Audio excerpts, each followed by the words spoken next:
Welcome. My name is Trevor Ruiz, and I will be your host for today's overview of ARC. For the next few moments that we have together, I want to captivate your attention and talk about some of the adventures I had and what I learned while at ARC. First though, I want to give you a little bit of background information on ARC and the motives behind it, along with who and what are pushing it forward in our community. Second, I would enjoy very much detailing my experience with my coworkers at ARC. Third, and lastly, I would like to convey to you, my dear audience, the personal interview of which I conducted and obtained through the assistant manager, Emily Cuban. So to begin this story, we have to start off with the background information. ARC used to stand for the Association of Retarded Citizens. However, this is not exactly a politically correct term. So, instead of changing the name, the folks in charge have left us with the acronym in its place. One of the ARC Valley Village thrift store and donation centers, the one where I volunteered and conducted this interview, is located at 6330 Brooklyn Boulevard in Brooklyn Center, Minnesota.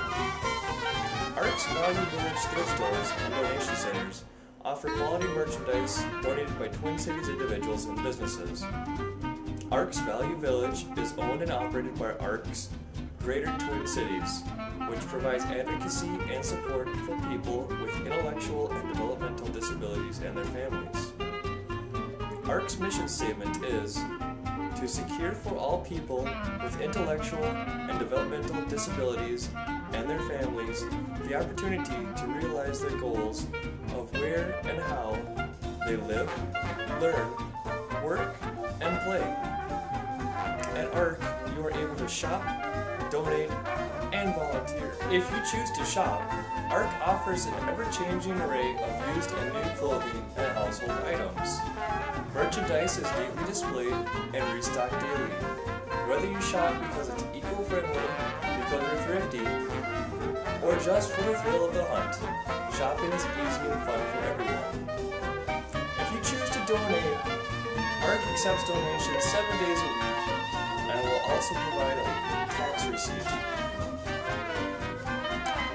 Not only does ARC accept clothes, accessories, linens, furniture, appliances, etc., ARC also accepts vehicles including cars, trucks, motorcycles, RVs, ATVs, boats, and personal watercrafts.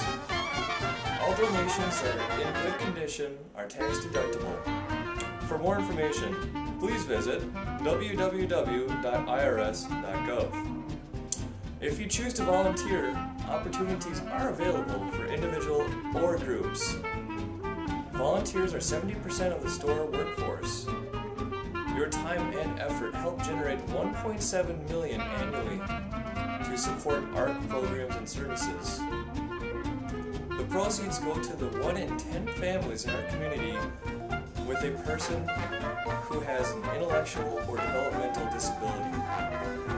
The second installment of the show involves me recanting my time well spent at ARC with my coworkers. It happened on a Saturday afternoon for 3 hours. We spent the time sorting clothes that people had dropped off. There were bags upon bags of clothes and an assortment of other objects that kept coming in on a steady stream.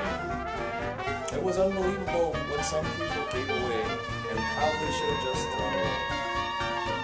The items that we sorted were then moved to a second station where the actual employees continued to filter out the rejects.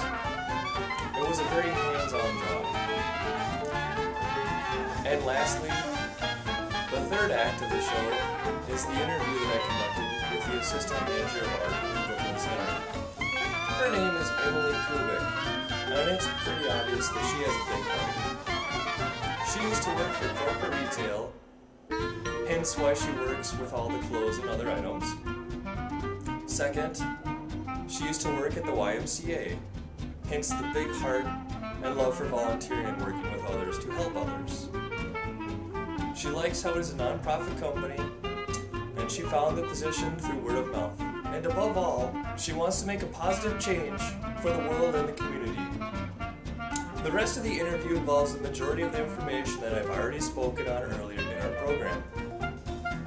Now, I would personally like to say thank you to the folks at ARC for letting me use the information publicly, and I would also like to extend a thank you to Emily Kubik for taking the time out of her busy schedule to let me sit down on the floor next to her and conduct this interview amidst the mass of shuffling feet and clothes.